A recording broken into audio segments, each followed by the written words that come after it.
Imagine this. A worker walks into your clinic limping and worried. Their productivity grinds to a halt. The clock starts ticking on lost time and soaring costs. Will you be overwhelmed by the pressure, or will you rise to the challenge, a guardian of the workplace jungle? Today on Fit for Duty, we unveil the secrets of the occupational medicine elite. Join us as we unlock the big four metrics that make champions in this critical field. Lost time, unnecessary recordables, intuitive work restrictions, first phone calls. These are the battlegrounds where occupational medicine professionals like Dr. John Koehler, founder of OccDocOne, and an industry veteran navigate with precision and skill. Dr. Koehler knows that mastering these big four is not just about healing bodies. It's about safeguarding livelihoods, protecting businesses, and ultimately ensuring the well-being of the human machine that drives our economy. In this episode, we'll delve into Dr. Koehler's toolkit, exploring the evidence-based strategies, effective communication techniques, and expert insights that make him a leader in the field. We'll learn how to minimize lost time, streamline paperwork, craft workable restrictions, and navigate the complexities of the workers' compensation claims. Join us as we turn theory into practice, transforming workplace injuries into triumphs of human resilience. This is Fit for Duty, and the revolution in occupational medicine starts now.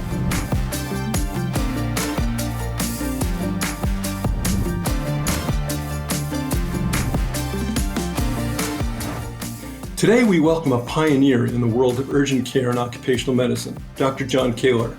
A visionary leader, Dr. Koehler saw a need long before its time, bridging the gap between urgent care and occupational medicine. His story is about to take you on a journey from emergency rooms to bustling factory floors and everything in between. In 1987, Dr. Koehler dared to do the unthinkable. He founded Physicians Immediate Care, the first ever hybrid clinic model in the area, marrying the speed of urgent care with the specialized expertise of occupational medicine. Today, that bold vision has blossomed into a thriving network of over 50 Chicago area clinics, recently joining the WellNow Urgent Care Group, serving worried workers and everyday patients seeking swift, reliable care. But Dr. Koehler's impact extends far beyond his own clinics. His deep understanding of the unique challenges faced by both healthcare providers and businesses has made him a trusted advisor to some of the world's biggest names, corporations you've all heard of, the Fortune 500 giants who rely on his expertise to keep their workplace healthy and productive. Yet amidst all the success, Dr. Koehler remains firmly rooted in his passion, occupational medicine. This emergency medicine and occupational medicine double threat understands the specific needs of injured workers and the complex dance between recovery and productivity. And that's where OccDocOne comes in. Dr. Koehler, ever the innovator, has translated his vast experience into a web-based tool, a virtual lifeline for occupational medicine providers. OccDocOne provides evidence-based guidelines, streamlines treatment protocols, and empowers practitioners to tackle even the most challenging workplace injuries with confidence. So join us as we delve into the mind of Dr. John Koehler, the trailblazer who saw a need and built an empire, the champion of both workers and businesses, and the doctor who turned his experience into a digital lifeline. This is a conversation you won't want to miss. Welcome, John. How are you? Hi, Larry. I'm doing well, thanks. Good. Hey, as we start this, what I'd like to do is let's go to the Wayback Machine to 1987 when you started Physicians Immediate Care. And I know that you had some real challenges that actually led to your occupational medicine career. Tell us about that. Yeah, so I didn't know what I didn't know back in 87. I just knew urgent care was a good idea. I saw it in Grand Rapids, Michigan, where I was training in emergency medicine. And so I thought it'd be a nice sidelight for the ER group that I was in. I trained initially in emergency medicine. So we opened a clinic just kind of goofing around. wasn't going well. We were losing money. We had a Class D site. Okay, it was put up as a spec building by a builder who simply put the building in a demographic center, but it was on a street with only 5,000 cars a day, which that's deadly, right? For urgent care, you have to have visibility. Yeah, So we're looking for we were 20 to struggling. 30. Yeah. Right, right. We were struggling mightily, and a friend of mine tipped me off about doing DOT physicals, and so I said, what's the DOT? Okay, Department of Transportation. So we started doing DOT physicals because I was able to call employers, trucking companies, and say, hey, we'll do your DOT physicals for you. And so we started getting those, and then we were getting these injuries, and the injuries were the fees were higher because X-rays were involved, recheck visits, and I realized, wow, this has potential here to dig us out of our hole that we're in.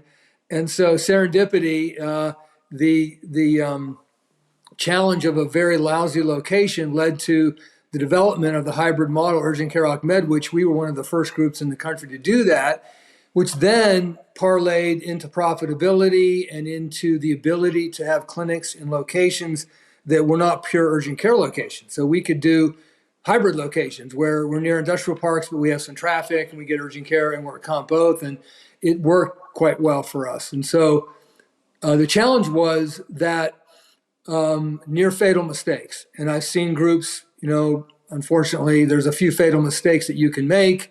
A poor location is one of them, which we did. We survived by the grace of God. So it is what it is.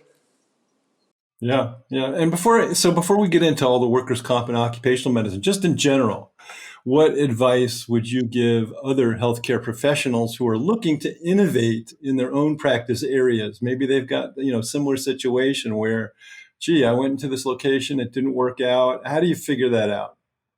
So it's kind of like you have to figure out how to make money. You have to figure out how to be profitable. And our answer was injuries and volume.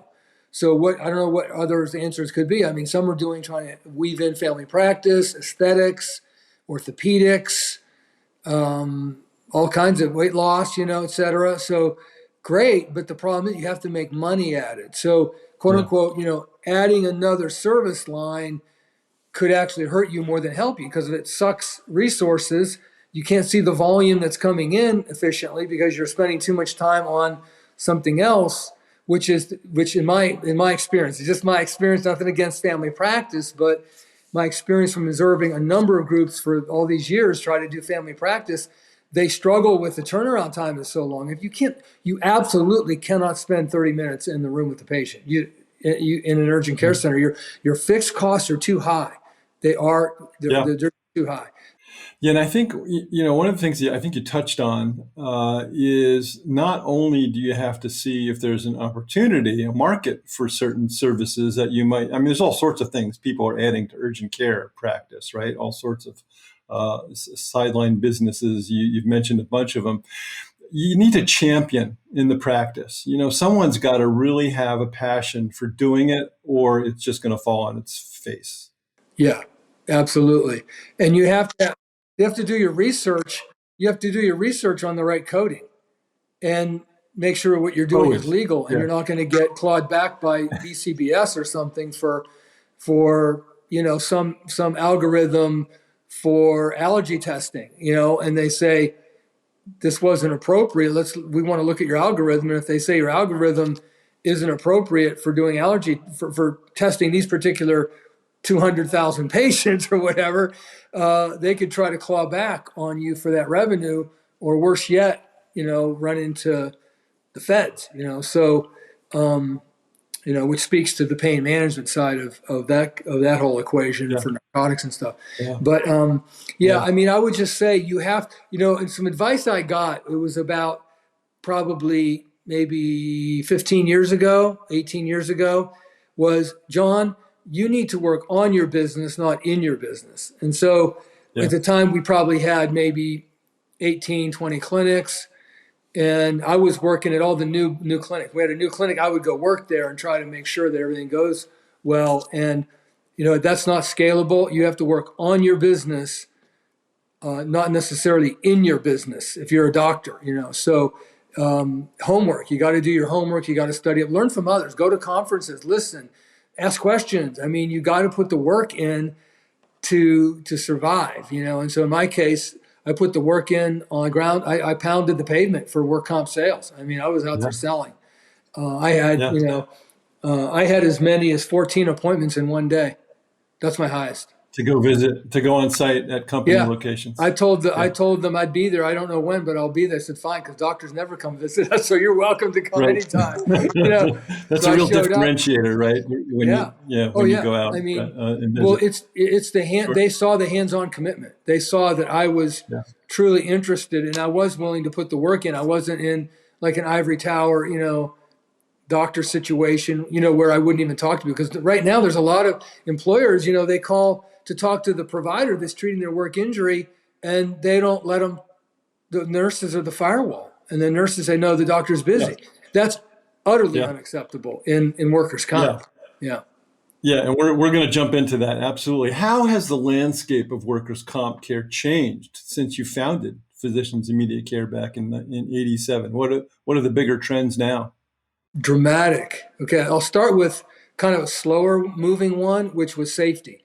Absolutely. Safety programs nowadays are off the charts. Nothing like it used to be. Yeah. I mean, I was seeing mangled hands and fingers and just, swinging batteries, crushing legs. I mean, just insanity 38 years ago on safety. It was, they thought they had safety programs, but they didn't have safety programs.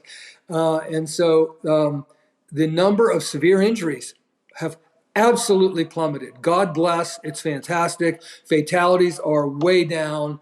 Serious injuries are way, way down. That is a fabulous trend.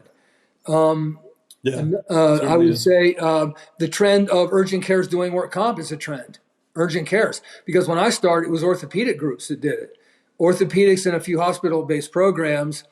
And I was kind of the community-based entrepreneurial urgent care. What are you? You're weird, we don't even know what you are, to where it is now, where urgent cares are ubiquitous, completely understood.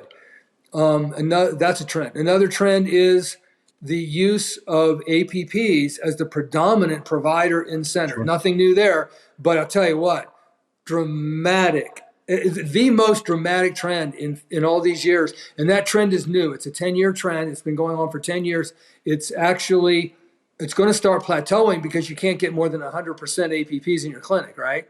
I think we're about 85% now, 85, 90, somewhere in there. Right. So that's going to flatten out. And the only need for there's groups with nurse practitioners are their medical directors. So physicians are leadership folks, and that they're getting squeezed. I mean, it just is. It's happening with the private equity ownership, the, how can I say this? Focus on profits. I'm not saying that's bad. I'm not saying private equity is bad. I'm just saying I'm watching with my eyes, and I'm seeing physicians being squeezed out of clinic positions, squeezed out even of regional medical director positions. They have not been squeezed out of chief medical officer positions yet. So if you're a physician in urgent care, you might want to think about, an MBA, or think about positioning yourself in a leadership position, making it known.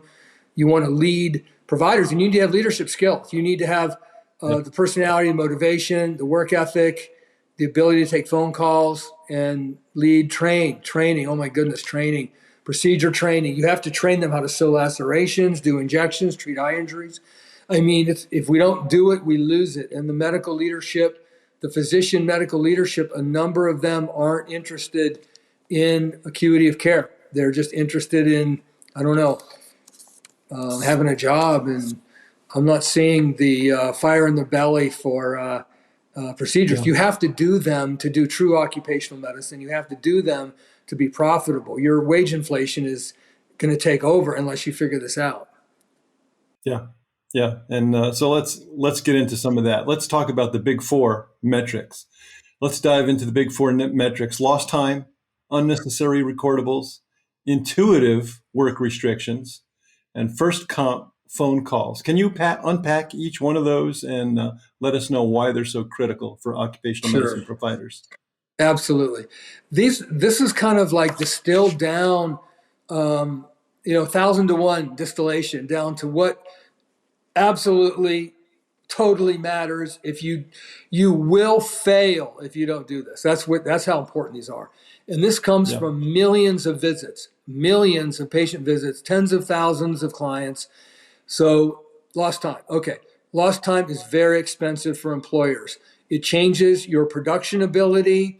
Some companies give a hit to your bottom line. They charge you $5,000 a day for every lost day. There's lost time metrics with comparative metrics against other similar industry groups or within their own company between sites, manufacturing sites. Who was not so good, who was good, who gets to go up on the podium annually at the conference, the convention or whatever. So there's lots of spin-offs.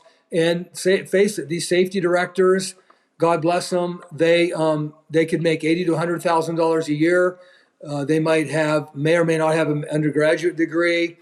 They got training in safety, and their agenda is to prevent fatalities and prevent lost time and unnecessary recordables. I mean, that's their job. And if they're not successful, they might not maintain their employment. That's a big deal. When you live in a town with kids in high school and they don't want to, you know what I mean? This is important to them. It really is. And so us medical providers, sometimes we can have a cavalier attitude like, look, I don't work for them, I work for the patient. Well, you work for everybody, okay? And what I try to talk about is I'm for the truth. I'm not for the patient, the company, I'm for the truth. And if the case, whatever the case is, the objectivity of the case, the clinical findings, the plan of treatment, I get people better. I don't ever compromise the quality of care under any circumstances ever. But we need to be willing to sympathize and listen to and cooperate with these employers who are in a tough spot. And we have the power of the pen, which means off duty, prescription drugs, whatever. And we have to think we owe them thought. We owe them effort and thought. So lost time. Why do they need to go off work? Why? Well, if they're going to the ER and they need emergent surgery, absolutely they're off work. If they have a serious infection that they need to be with warm compresses, elevation at home, that's okay too. Companies don't mind a legit lost time. But when you take them off for a lumbar strain, take them off for a finger laceration, you have to be prepared as an occupational medicine specialist to give full justification to the employer as to why it is necessary that they must be outside of the workplace. They must be at home. So they would say, look, they can watch security cameras. They can read safety manuals. They can watch safety videos. They can do any number of things in the sit-down sedentary duty. They'll take them with sit-down sedentary duty so that they then either are left with either accommodating those restrictions or sending the worker home if they can't accommodate. So it's on them. The lost time is then on them. So it's incumbent upon them to develop alternate duty options for their workers if they don't want to have lost time. So lost time is number one for heartburn for the employers. Okay, just don't take them off work. I mean, it's like you got to have to have a solid clinical medical reason why they must be off work. Okay, OSHA recordables. Unfortunately, for better or for worse, this is it. We're stuck with it, right? If it requires a prescription, it's recordable. That's physical therapy, that's prescription drugs. Probably 85 to 90%, Larry, you can check me on that, of unnecessary recordables are prescription drugs on the first visit. Why do they need Mobic and cyclobenzaprine on the first visit? Why? Why do they need prescription drugs on the first visit? I believe in OTCs, Tylenol Plus, and NSAID on the first visit and the second visit for routine strains, sprains, contusions, and workers' comp. Why not? Come on, why not? Why? It's good analgesia. It's proven in literature. It approaches T3 levels of analgesia with those two meds. I've done it myself.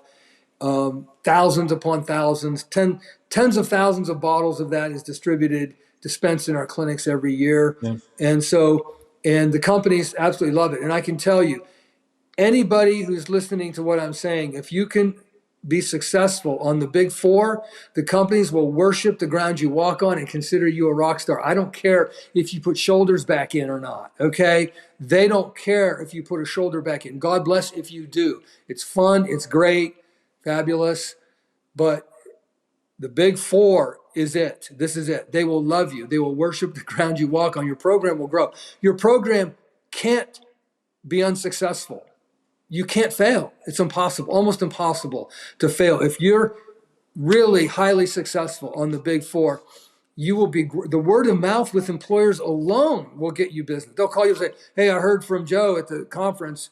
We had a safety committee, a safety SHRM, or whatever, safety group organization meeting, and everyone's talking your praises. We got to get you over here to give a talk to our group, and we want to use you. The OSHA recordable group. I mean, these folks, the utilities, the energy companies, and all their subcontractors. The word will pass like wildfire if you are avoiding unnecessary recordables. And axiomatic to that is NSAID and Tylenol. NSAID and Tylenol. Tylenol and NSAID. That's all you got to do. A lot of folks, when they're looking at OSHA recordables, don't understand the lost time restrictions on that. Giving someone off over a weekend, for instance, or over a holiday actually counts as lost time if you don't return them tomorrow, right? You can only have today as lost hours of the day. If they're not returned tomorrow, even if they don't usually work that shift, I think that to me is one of the huge sort of mistakes that folks make. So my point is, make sure you understand the OSHA recordable criteria, and in particular the first aid criteria within the OSHA recordable criteria. And we have whole sessions on that, and there's plenty of education available for what's an OSHA recordable in the first place. So absolutely has to be understood. So from that, okay, so we've unfortunately we have a worker who does need restrictions. You've looked at their job description, hopefully their functional job description, so you know how much they have to sit, stand, walk, push, pull, carry, climb, all that, and you've determined, well, I'm going to need to place some restrictions on this. So what are intuitive work restrictions? Explain that term to us. Yeah, common sense work restrictions. It drives the companies crazy when you put no running, jumping, or ladder climbing. And they go, Dr. Koehler, don't your providers even know what we do here? Right? Yeah. We don't do running, jumping, or ladder climbing here, okay? So intuitive work restrictions means, first and foremost, you have to understand what exactly they do in their job. So you are restricting what needs restricted. The idea of restriction in the first place is to give the injured body structure relative rest. Relative rest. Rest means rest. So that could be a wrist support and full duty, because there's still relative rest with that wrist support on. Okay? And so you have to think about it. So why would you say one-arm duty for a finger laceration? That doesn't make any sense. They'd say the other four fingers work fine. And if you put Medi-Rip on the finger laceration, why can't they use that finger? Especially it's on the dorsal aspect of the finger. Ventral aspect, maybe you'll put a little dish of Lumifoam on there as a protector, or, again, Medi-Rip. You have to think about it. Like, okay, here's their injury. This is the body structure that's injured. How can I provide a restriction, if they need one, that gives relative rest to the particular body structure? So let's say rotator cuff, for example. It could be work in your power zone, which is like the baseball strike zone, okay? Not up here. So you could say avoid over the shoulder level work. You could say work in your power zone. These things make sense rather than saying no work with the right shoulder. What does that mean? No work with the right shoulder. Can I go eat lunch and use a fork to eat my lunch? The classic one is no bending at the waist. That's absolutely classic, non-intuitive, crazy work restriction, but everybody does it. I'm talking orthopods, OccMed, urgent care, everybody. It makes no sense. I'm flexed at the waist right now, okay, and I'm sitting, okay? You can't eat your lunch. You can't get in your car without bending at the waist. So why would you ever say no bending at the waist? Please, you have to think about exactly what, and if you take something out of thumb spica, take something out of commission, you've protected the thumb. They can still do things with their hand. So really think, it's thought process to get intuitive, common sense, appropriately applicable work restrictions. So for each of those big fours, will you give you mentioned an example of a shoulder injury. Can you give us some other specific examples that you like of how you successfully improve performance for each of those big fours? Okay, well, lost time, they don't incur the cost of a lost time claim. The patient is at work doing something productive, not watching television for the plaintiff's attorney's commercials. Right. So that improves global performance by having them perform at work instead of at home. The unnecessary OSHA recordables, that affects their ability. I asked the company once in a meeting, they're very anxious about OSHA recordables. And I said, what what exactly is an OSHA recordable worth to you? I mean, what, $24 million? I said, what? Why Yeah. is that? And they said, because our average bid value on a bid project, because they're a utility subcontractor, is $24 million. And if their OSHA mod rate is above a certain threshold, it's on a website. They look at the Yeah. big guys look at the websites. Yep, they're out. No, don't send it to them. Send it to the other. And so but unfortunately, this is where the hysteria comes from, because when $24 million Interesting. Yeah. is hinging on ibuprofen 600, Yeah. ibuprofen 600 is $24 million. That's kind of a unfortunate situation, but that's the pond we swim It's the in. reality. Yeah. So Yeah. that that's the impact of that. And intuitive work restrictions is that you can actually put them back to work doing something productive instead of, what do we do with this restriction? We'll have to put them in the office or send them home. The Yeah. first comp phone calls we haven't talked about yet. That's the fourth one. That's Yeah. that's a Yeah, communication before we get to that, issue. I just want to, yeah, before we get to the phone calls, very important. But before we get there, let's just talk for a moment about, number three, um, well, and number one, time loss versus OSHA recordables. Now, so if you have any time loss, you're going to have OSHA recordable. But if you have even a transfer or a modified duty prescription, you are going to have a recordable. So you've maybe lost that risk, but you still have the additional risk of being off duty. And it's not just the time loss itself, it's what happens to the patient. Talk a little bit about deconditioning and about not being in the mindset of productivity and how that delays recovery. Well, they've done studies. Uh, they've done studies. People at home don't get better as fast as people who come to work on light duty. That's there's literature on that. So what is that? Is it psychological? It's multifactorial. I mean, watching TV, laying around. I mean, doing some things around the house. I mean, gets to be nice as opposed to getting in your car and going to work. So it's got a psychological effect. Deconditioning, absolutely. Losing range of motion, splinting things, not being active. So the psychological effects and the deconditioning effects are ramifications of being at home instead of being at work. The point you Yeah, you made got to keep about moving, right? recordables, Whatever you can do to keep people moving in yeah, some right, fashion right. is going to put you way ahead. All right, well, let's tackle number four. Let's go into phone calls. Right? When do we make phone calls? Yeah, I want to make one point Yeah, before yeah, that one. sure. That's a lot of the companies I work with that are highly concerned about unnecessary recordables. They have a broad full duty job description. And so when the patient comes back with light duty restrictions, if they can accommodate that worker within their full duty job description, it's not recordable. So to your Yeah, point, if they're outside their regular job description, recordable for a restriction. But the OSHA sensitive companies I work with, they've got plenty of light duty in their job description to put people in and keep it yeah. non-recordable. Well, I think one caveat there, one corollary, I guess it is that they must have performed those duties, recently, like the actual verbiage I think is within the last week. So even if they have those in their job description, they have to rotate through them to make sure they've been actively performing those duties. Yeah, and I'm not sure of exactly how compliant they are with all that. I just know that in all these years I've never had something really hit the fan badly for an employer that I was told about, like, hey, we just got crushed on our OSHA recordable log, OSHA 300 log. Never, Yeah. I don't know. I know there's things out there, but nothing, no one's ever called me up and said, your philosophies about all this got us into trouble. It's never occurred, never. Right. But on to first comp phone calls. This is so Yeah. Let's simple, talk about them. unbelievable.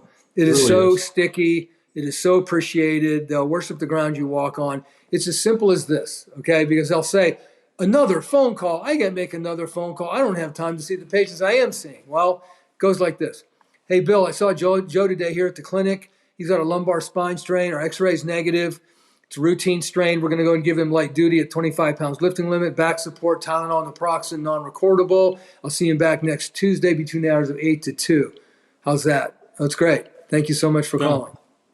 That was about 15 Done. seconds. I mean, it's that easy. And they can ask questions like, well, what do you think about him? Is he being honest? Well, the findings show, and you just talk about it a little bit, but by and large, and nowadays a lot of it goes to voicemail a lot, but it's still appreciated. Yeah. It's still Yeah. appreciated, even if you go to voicemail, leave it on voicemail, and so and that's when you tell them about the recordable. That's when you tell them about non-recordable. If for us we had a designation in our EHR that if they're OSHA sensitive, we would tell them. If they're not OSHA sensitive, then they don't care to know, so you don't talk about Yeah. it. But Yeah, I think a lot of the return to duty prescription forms and EHR and forms in EHR do track that now. If you have anything that is, at least somewhat competent in documentation for work comp injuries, there usually is some provision for marking off whether it's a recordable or at least whether there's a prescription medication and time loss, and the employer can usually have enough information there to figure that out. So should be well documented. Good. John, what are some common pitfalls that providers stumble into when dealing with these metrics, with these 4 items? How can they avoid them? well, it seems to me the biggest impediment is emotional. Getting past the idea of I don't work for the company. Why would I care about these things? I just treat patients. I don't want to think about these other issues. So they get into trouble because I don't know the exact reason, whether it's mental or emotional lack of engagement or laziness or lack of experience or what, but however it takes to get there, they need to get there. And I had a question from an OccDocOne user just this week about how can I document the chart so I'm not the evil doctor? I mean, using the word evil, like this provider is afraid of practicing this way Yeah. because they'll be viewed as being evil by the patients. And the context of it was that the workers' low back pain had gotten better, but they had new pain elsewhere. Okay, the case is over. Okay, hey, sir, your back strain is so much better. It's resolved. I'm going to go ahead and release you. And for this other pain, you should see your family doctor for that. I mean, and they're afraid of being the evil doctor. So I coached them through that. But so they have to get over the emotional side of it. That the what you're doing here is seeking the truth. You're on the high ground. You need to occupy the high ground of you're seeking the truth. So if they are malingering, you need to say so, and you be able to do an examination that demonstrates that. And OccDocOne has that in there, the validation steps on how to objectify that. But they can get into trouble with the fixation on prescription drugs, like as if they're magic or something. Something magical happens when it goes from a non-prescription to a prescription. It doesn't. Tylenol and naproxen are just fine OTC level prescriptions on the first 2 visits. First comp phone calls, it's just there's nothing in the way of that except lack of engagement. You have to be committed to the cause, and the cause is doing great clinical medical care on injuries, and being able to be cognizant of and be cooperative with these companies on their administrative concerns. These are administrative concerns for the majority. It's not like no one's saying you have to put a shoulder back in. Okay. So let's talk about OccDocOne. How did that idea for that come about? What specific need did you see that was missing that is now fulfilled with OccDocOne? Yeah, 150 providers and too many phone calls, because I had to keep everybody on the railroad tracks. I mean, these are the big four. These are railroad tracks, right? It's a system, a way of doing things. And so, especially for the really large clients, I needed to take some phone calls, and it was getting to be too much. And so I said, I need to put my brain on a website. I need to put, because everything's algorithm driven, right? You have an algorithm to treat a COVID patient. You have an algorithm to treat a back strain, this, then that, and, you go on down, and no matter how it is. And so I created these algorithms and made 385 guidelines, supported with 400 videos within the guidelines to show and teach as it goes. So it's kind of like a residency program on a web-based platform, or another way to put it, that you've put it before, a clinical decision support tool for clinicians treating injuries. That's what I call it. So it's literally a cookbook for them.